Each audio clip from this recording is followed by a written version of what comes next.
la deuxième partie de cette émission. Merci à tous de nous regarder à l'international. Merci de nous écouter à Kankan, dans le Baté Nafadji. Merci à tous de nous écouter également du côté de Zérékoré, avec nos antennes à Espace Boké également qui relaient cette émission. Vous le savez, cette émission interactive, nous ferons le plaisir dans un instant de lire vos messages sur Twitter, sur le hashtag Espace GG ou sur le 657 39 13 13. Les ferrailleurs guinéens ont besoin d'être organisés pour mieux exercer leur activité afin d'en tirer profit. C'est dans ce sens que le ministère du Commerce a fait des recommandations à la corporation pour la mise en place d'une fédération faîtière comme interlocutrice directe. Collecteurs et acheteurs se disent prêts pour un congrès électif d'un bureau exécutif, mais en réalité, ils peinent encore à se mettre ensemble pour conjuguer les efforts. Qu'est-ce qui empêche la mise en place de ce bureau? Nous recevons ce matin dans les grandes gueules le secrétaire administratif de la Fédération guinéenne des ferrailleurs, Morlaye Ben Camara. Il est déjà installé dans ce studio. Dans un instant, nous allons lui poser quelques questions. Mais d'abord, vos messages sur le 657 39 13 13 ou sur Twitter pour nous permettre justement de savoir ce que vous pensez des sujets développés dans cette émission. Nous commençons par ce premier message qui vient de tomber, celui de Souleymane Konaté.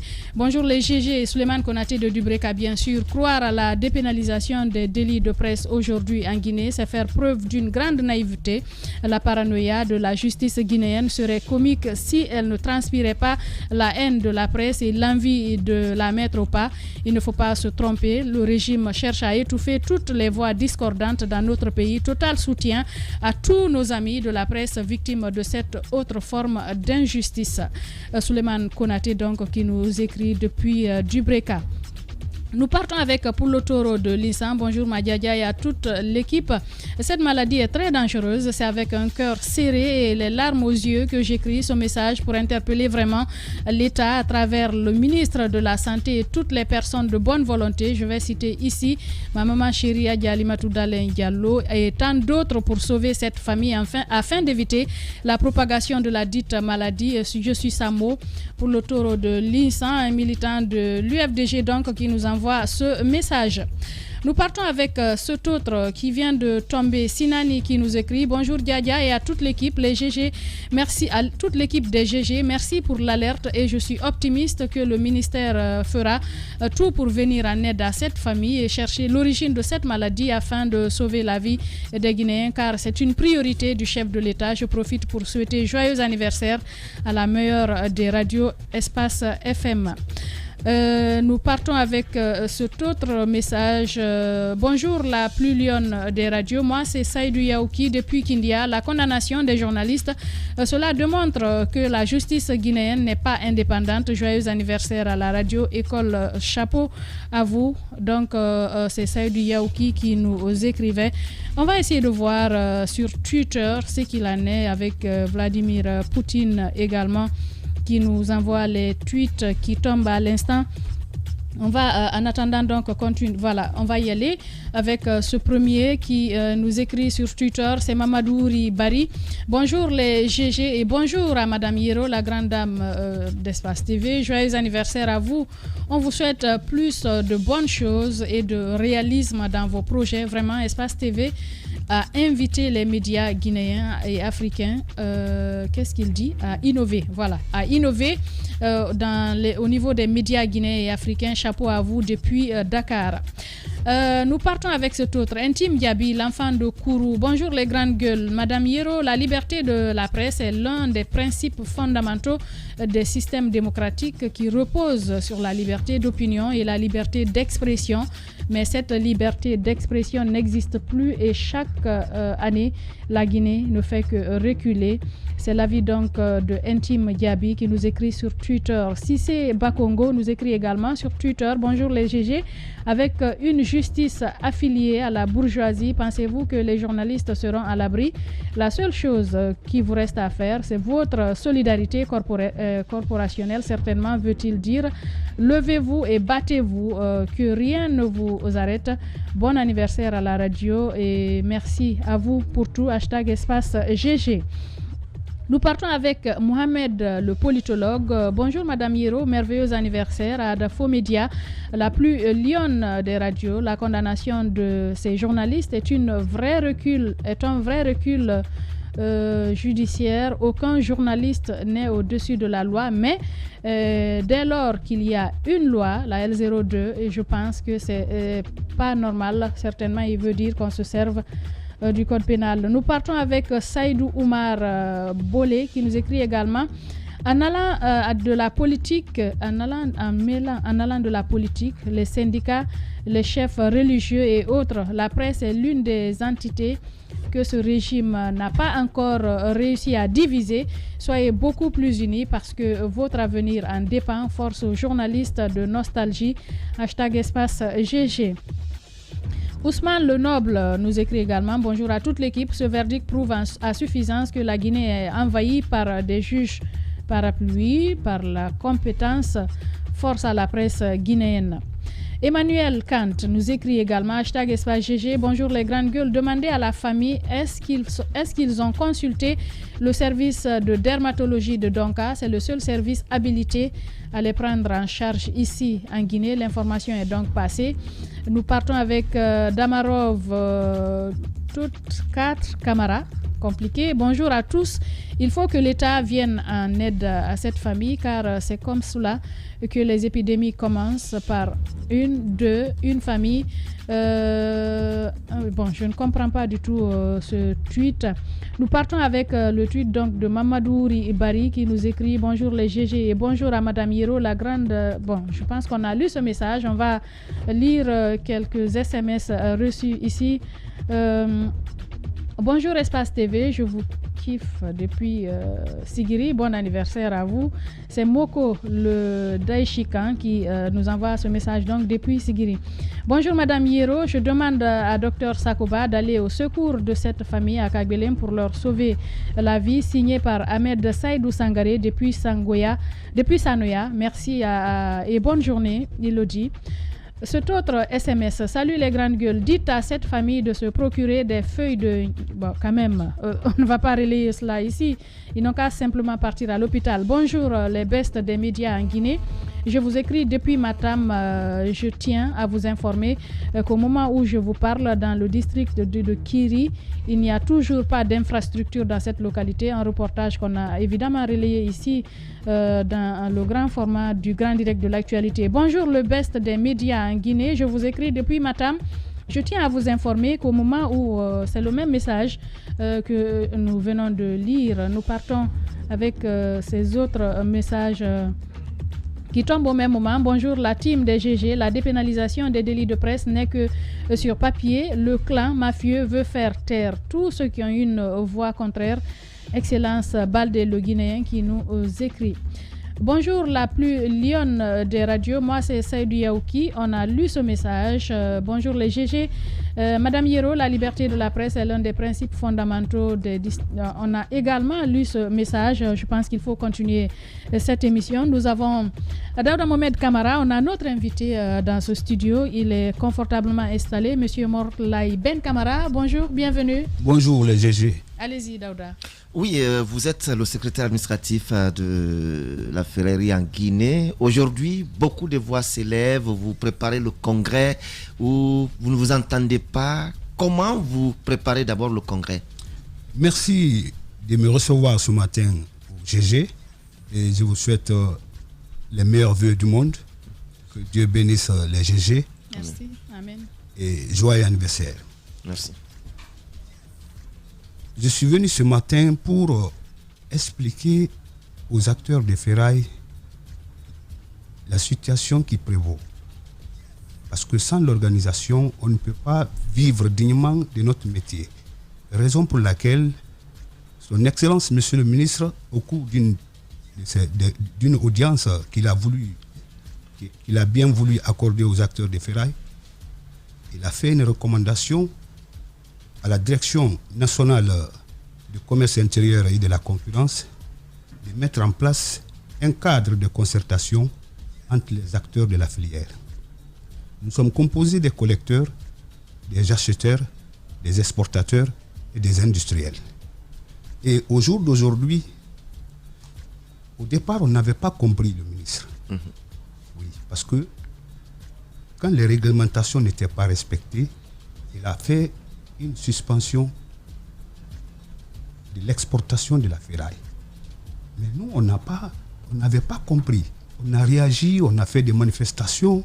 Mais finalement, quand on a reçu le courrier qu'il avait adressé au ministère du Budget, la première phrase, il dit que les réformes des structures évoluant dans le secteur des ferrailles engagées par mon département est une priorité.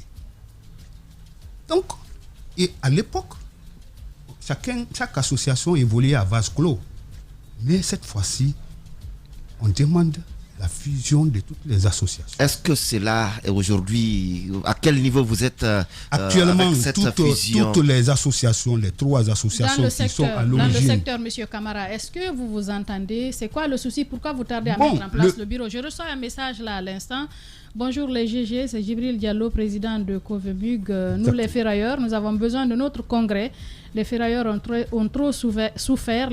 Si l'État veut nous aider, c'est maintenant. C'est maintenant. Pourquoi vous n'arrivez pas à mettre en place Voilà, parce que très souvent, quand, par exemple, actuellement, le président de Covemug, coopérative des vendeurs des métaux usés de Guinée, et moi je suis de l'AVEVGI, association des vendeurs et exportateurs de ferraille de Guinée, il y a ASEMIG aussi de la CAS, association des collecteurs de métaux usés de la CAS. Aujourd'hui, nous les 3, on a trouvé un terrain d'attente. Mais comme vous le savez, il y a toujours des pêcheurs en eau trouble qui c'est un petit groupe, mais qui ne se bat pas pour l'intérêt collectif, mais plutôt pour leur propre intérêt. C'est pourquoi quand on passe au ministère, quand le ministère a mis un cadre de dialogue, on a mis en place une commission de travail composée de la DNCI, de la Fédération guinéenne des ferrailleurs, et des associations affiliées.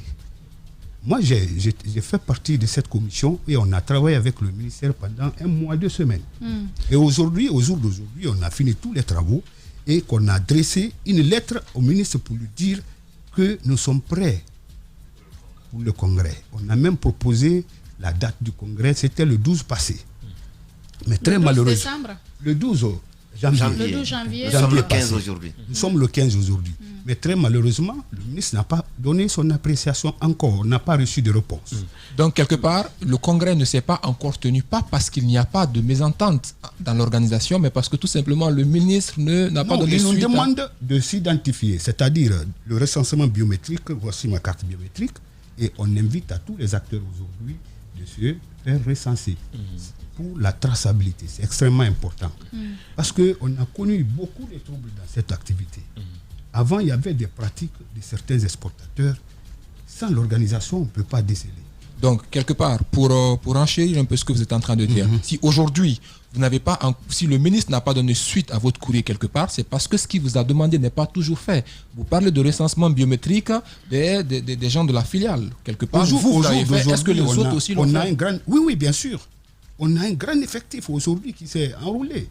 Et toutes les associations se font enrôler.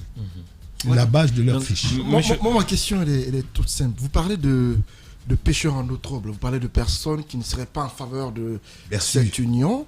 Exactement. Dites-nous pourquoi. C'est quoi la cause de leur mécontentement? Merci, M. Kouma.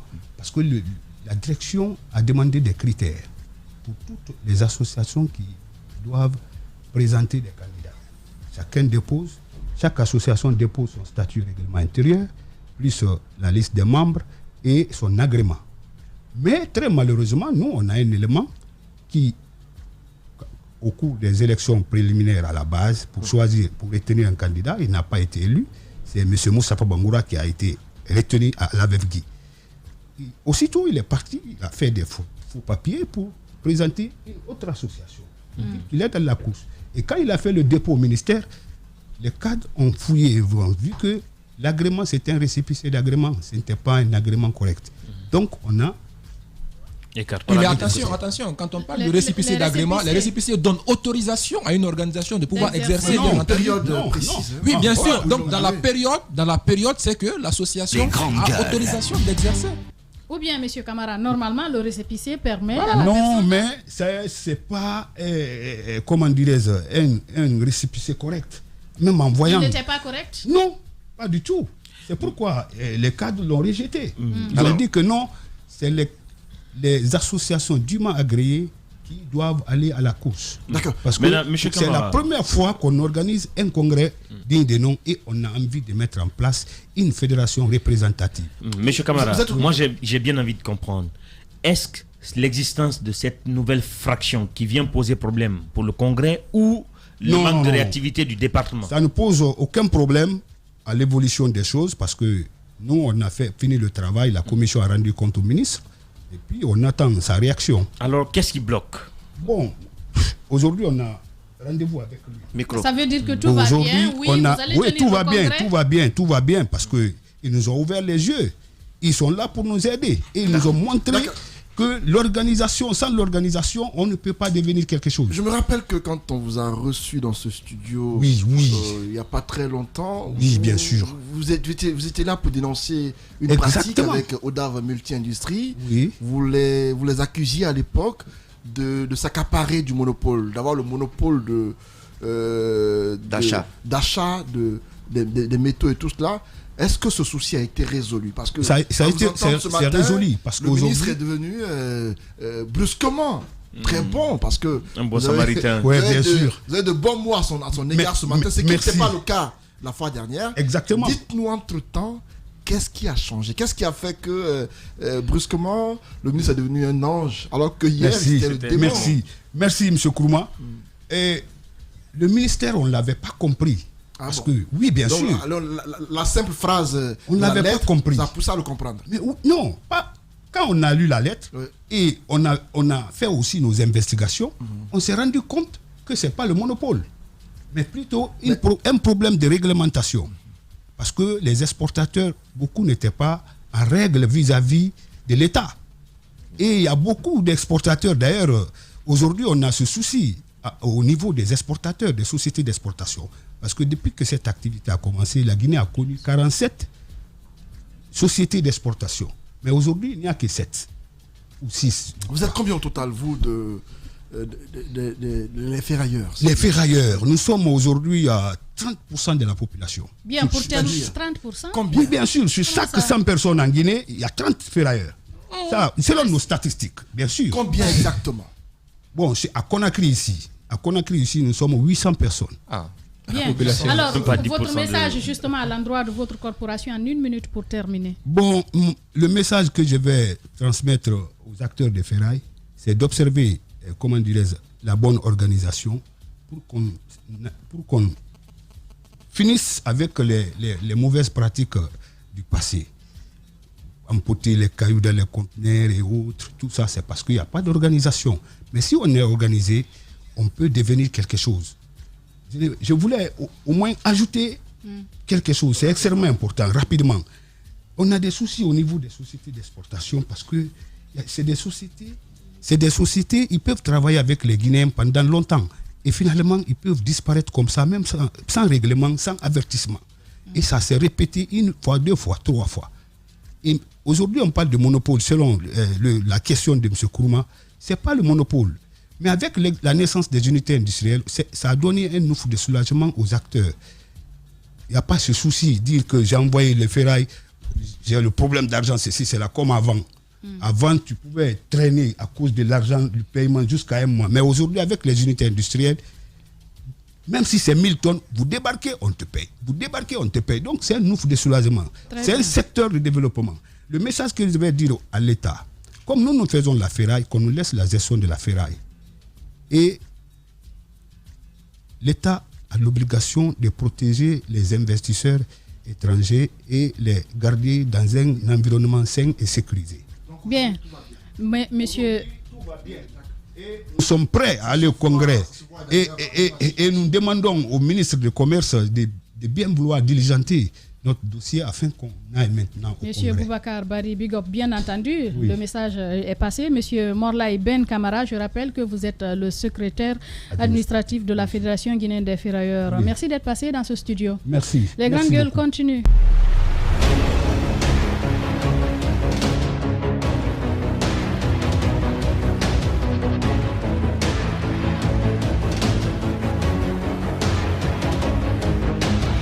Merci à tous de nous regarder à Kindia, la capitale des agrumes. Merci de votre fidélité au programme de Radio Espace Guinée, d'Espace TV. Dernier virage de cette émission. À présent, nous allons parler éducation. Ils sont là, nos invités. Mohamed Ali est dans ce studio avec son programme des volontaires pour l'éducation. Bonjour, bienvenue. Bonjour Madame So et bonjour à toute l'équipe. Bonjour. Et le second invité, bonjour, vous allez vous présenter. Madame. C'est M. Wali Konaté, professeur de lettres modernes. Super. Merci. Alors Mohamed Ali, on te connaît dans le domaine de l'éducation. Tu es devenu un volontaire de l'éducation. Chaque année, tu te bats pour aider les candidats à mieux aborder les examens de fin d'année. Qu'est-ce qui est prévu pour cette année 2021 ? Alors, ce qu'on a initié, bon, il faut planter le décor, c'est le 224 objectifs bac et ça dure depuis 2019. On mobilise des enseignants qui sont volontaires pour les envoyer dans des zones où il y a moins d'enseignants afin d'apporter un appui pédagogique aux candidats au baccalauréat. Cette fois-ci, 224 objectifs bac se passent généralement à la fin de l'année, enfin à l'approche du baccalauréat, puisque généralement, c'est à 10 jours du bac. Maintenant, on a estimé qu'il y a une nouvelle stratégie qu'on pourrait mettre en place pour commencer. C'est ce qu'on appelle les cours de l'après-midi. Il s'agit justement de préparer, ou plutôt de créer des classes préparatoires et préparer les candidats au baccalauréat avant des cours de l'après-midi. Okay, donc, c'est de préparer les candidats avant le baccalauréat. Bien. Allez-y. Alors, une question rapide. Vous disiez tout à l'heure que ça fait quand même 2 ans que l'objectif de bac 224 existe, n'est-ce pas? Alors, quels sont les résultats que vous avez déjà obtenus suite à ces 2 années d'activité? Alors, en 2019, c'était la première expérience. Nous sommes allés dans la région de Mamou parce que généralement, on prend toujours la dernière région sur les 7 à l'intérieur. Donc, on est allé dans la région de Mamou, c'était 13%. Après, Mamou est monté à près de 16% d'admis. Du coup, Mamou, qui était la dernière région, est devenue la 5e région. Farana est devenue la dernière région puisque Farana était à, je pense, 14%, ils sont redescendus à 12%. En 2020, nous sommes allés à Farana dans les 3 préfectures. Normalement, il y a 4, mais nous sommes allés dans les préfectures de Farana, de Dabola et puis de Dinguiraï.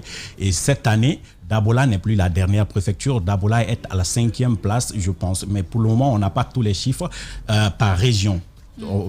Sinon, je vous aurais dit que l'année prochaine, ça sera la prochaine, enfin, ça sera Labé ou Mamou. Ça, c'est sûr. Mais on n'a pas les chiffres complets. Cependant, à Dinguiraï, par exemple, pour la préfecture de Dinguiraï, nous sommes allés parce que Dinguiraï avait des difficultés. Je pense qu'ils avaient fait 16% d'admis l'année précédente. Et cette année, ils ont fait 76% d'admis. Le DPE, le directeur préfectoral de l'éducation, nous a même écrit pour nous féliciter parce qu'on était venu à un moment où le professeur de français avait sa maman qui était malade, donc il a laissé les enfants et puis il est allé le voir. Le professeur de biologie en sexe expérimental était décédé, donc il n'y avait plus de professeur de biologie. Le prof de chimie, la même chose. Donc il n'y avait pas d'enseignants. Les jeunes qui sont venus, ils les ont tenus de 8h à 18h dans les matières fondamentales. Et voilà, ça a apporté ce que ça a apporté. À Dabola, vous pouvez appeler le DPE et les proviseurs des 10 lycées publics. Nous ont appelé pour nous féliciter. À Farana et également à Kissidougou, nous n'avons pas pu être Alors, donc ça porte c'est un bon résultat. Cependant, ce n'est pas l'objet aujourd'hui. Aujourd'hui, nous parlons des cours de l'après-midi, voilà, des classes effectivement, ma préparatoires. question est arrivée à ces niveaux. Voilà, Qu'est-ce M. qui est Vali est concrètement le responsable pédagogique. Voilà, M. Konaté, qu'est-ce qui est concrètement prévu dans ce canevas de cours d'après-midi? Tout d'abord, je remercie Espace TV de nous recevoir, de faire la promotion de l'éducation en Guinée. Et à Madame Yoruba, joyeux anniversaire. Merci. Merci beaucoup. Joyeux anniversaire à la la radio. À la radio. Voilà, donc je disais, comme M. Mohamed Ali l'a dit, d'objectif 224, nous sommes aujourd'hui sur les cours de l'après-midi. L'après-midi, ça veut dire quoi? L'après-midi, ça veut dire les cours de l'après-midi. Voilà, donc contrairement aux révisions qui se font en fin d'année, nous avons décidé à ce que les révisions se fassent maintenant durant l'année scolaire. Parce que vous savez, en Guinée, on connaît beaucoup de perturbations durant l'année scolaire, qui parlent de grève, qui parlent souvent de manifestations et autres aléas du quotidien qui font que les élèves n'arrivent pas à apprendre convenablement. Et mieux encore, dans les salles de classe, les contraintes du programme font que les enseignants ne se focalisent pas beaucoup sur les exercices pratiques. Or, le candidat qui va à un examen ne va pas pour faire de la théorie, mais il va pour affronter des exercices pratiques. Donc, les cours de l'après-midi viennent. Il affronte les deux. Surtout la théorie et la pratique. Surtout la pratique, surtout. Vous savez, bon, par exemple, les mathématiques. Sans théorie, on ne peut pas faire de pratique non plus. Voilà. Donc, vous savez, très souvent, la plupart des enfants, quand ils se retrouvent devant les épreuves, ont des difficultés. Théoriquement, ils sont bons, mais ils ne peuvent pas exécuter les consignes qui leur sont données. Donc, les cours de l'après-midi essaient de pallier ce problème-là. Emmener les enfants à être outillés suffisamment pour pouvoir affronter les épreuves aux examens nationaux. Allez-y, Antoine. Voilà. Est-ce que cette nouvelle initiative est pour répondre à certaines critiques qui disaient que initier un tel truc à l'approche juste des examens n'était pas suffisant pour mieux outiller les candidats? Parce qu'à 10 jours des examens, ce n'est pas évident que le candidat soit suffisamment outillé pour affronter le bac. Est-ce que cette fois-ci, vous voulez être fin prêt à quelques mois des examens afin de pouvoir mieux initier les candidats avant les examens? Si je peux me permettre de répondre à cette question, puisque c'est un tout petit peu la politique de l'organisation, en fait, ça ne remplace pas 224 objectifs bac. Et les 10 jours, c'est par manque de moyens. Vous vous souvenez que nous fonctionnons par la solidarité des uns et des autres. On demande à Madaniero de nous aider à avoir un sac de riz pour 10 jeunes qui vont aller à Dabola. On demande à Antoine de nous donner le prix du carburant pour aller. Donc, c'est comme ça on fonctionne. Si ça pouvait aller au-delà de 10 jours, de 20 jours, on pouvait aller faire plus de 20 jours. Donc, ça, c'est une aventure qui ne se remplace pas. Parce que les cours de l'après-midi qui démarre aujourd'hui vendredi à 15h à UNC, c'est pour d'abord les élèves de la zone de Conakry. À l'approche des examens, tous les élèves grouillent vers des groupes de révision. Pourquoi ne pas le commencer tôt? Alors, quand il parlait de théorie, c'est que le programme scolaire est sur 9 mois. Mais nous ne prenons pas les 9 mois parce que nous faisons juste un peu d'explication et beaucoup d'exercices d'application en réalité. Donc, ce sont les exercices d'application qui font que c'est un tout petit peu différent de ce qui se passe en classe pour ne pas surcharger l'élève. Ensuite, ça ne se passe pas au cours de la semaine. Ça se passe uniquement pendant les week-ends. C'est du vendredi, samedi, dimanche et à partir de 15h. Parce que si c'est toute la ville de Conakry, en une minute pour terminer, si c'est toute la ville de Conakry qui est concernée, comment vous procédez? Quels sont les points de ralliement? Rapidement. Pour le moment, nous sommes en train, enfin, comment on dit, c'est le projet, c'est la phase pilote, qu'on démarre à UNC ce soir. Si ça fonctionne, on veut mettre dans chaque commune des classes préparatoires pour les demain. Il faudrait bien que ça fonctionne d'abord à UNC. Donc le démarrage aujourd'hui, si ça réussit, pourquoi pas à Kaloum, à Matam, dans les autres, même dans les préfectures, parce que M. Valli peut témoigner, il a reçu plusieurs appels des candidats qui sont à l'intérieur du pays pour dire, vous pouvez vous organiser. C'est gratuit? Bon, aujourd'hui, c'est gratuit pour le mois de janvier. Je pense cette politique-là. Mais à partir du mois de février, ce sera payant. Ce sera la modique somme de 100 000 francs. Parce que nous voulons surtout que les enseignants puissent au moins avoir le transport et pour avoir un peu de financement pour 224 l'aventure au moins. Justement, j'aimerais préciser pour terminer rapidement, c'est le mois de janvier, nous l'avons rendu gratuit parce que c'est le démarrage. L'objectif, c'est justement 224 qui arrivent, pouvoir trouver un fonds de caisse et démarrer. Parce qu'on a remarqué les 2 années, il se trouve qu'on n'a rien. On est obligé de répartir à zéro et voir les uns et les autres. Mais les élèves qui payent plus de 100 000 francs dans les cours de révision, si on les met à 100 000 francs, on peut payer les primes pour des enseignants. Puisque le projet va sur 5 mois, c'est difficile de trouver un enseignant qui s'engage pour 5 mois sans prime. Et deuxièmement, le reste de l'argent, on préfinance les différents projets parce qu'il y a les cours vidéo aussi qui arrivent et il y a autres projets, il y a d'autres projets qui sont en cours et qui viennent. Bien. Mohamed Ali Condé, merci aux deux, merci à vous deux d'être passés. Des volontaires pour l'éducation, c'est certainement une belle expérience à vivre et à encourager. Merci à vous tous à l'international. Merci à tous nos auditeurs et téléspectateurs. Nous sommes fiers de vous avoir servi pendant 13 années. L'aventure n'est pas prête de s'arrêter. Tenez-vous bien, elle va continuer. Elle sera de plus en plus belle. Merci à toute l'équipe de la régie, Vladimir Poutine, Kabine Condé. Merci à Nalaï Sidibé, Mafata Sano, Paputo, Alassane Diallo, l'homme de nuit. Merci à vous tous. Merci à Mamoudou Condé, à Amadousso du côté de la radio. C'était un plaisir de vous servir. Nous vous retrouvons lundi avec Lamine Girassi, le turbo aux commandes.